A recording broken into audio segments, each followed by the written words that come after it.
Lauren, yeah, this is a worry for Democrats who, of course, lose in the 2024 elections. The voter registration numbers probably played a role. Still struggling with party identity right now. Maybe have done better about coalescing an anti-Trump argument, but still struggling to come forward with a pro-Democratic Party argument.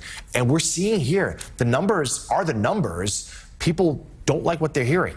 yeah. Look, we've been seeing this coming. This has been a Mack truck coming down the highway for a number of years. And for those of us who do a lot of the work on the ground in states around the country, you saw this happening. And it's a combination of things. One is the Democratic registration advantage, which has eroded, a significant increase in the number of Americans across the country who are registering as independents or unaffiliated where they have that option. So keep in mind, not every state requires that you register for a party, but so there's been a real shift in that direction. If you don't have partisan primaries, people are more likely to register as independents because it doesn't matter what, they can still vote in a primary.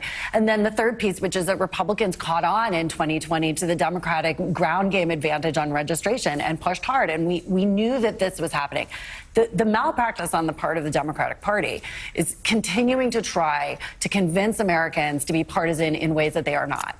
And what a lot of the grassroots organizations like mine and others have been trying to do is to focus on issues, to focus on put the brand aside. The brand is broken. There's a Wall Street Journal poll too this week that showed the lowest approval rating for the Democratic brand in decades.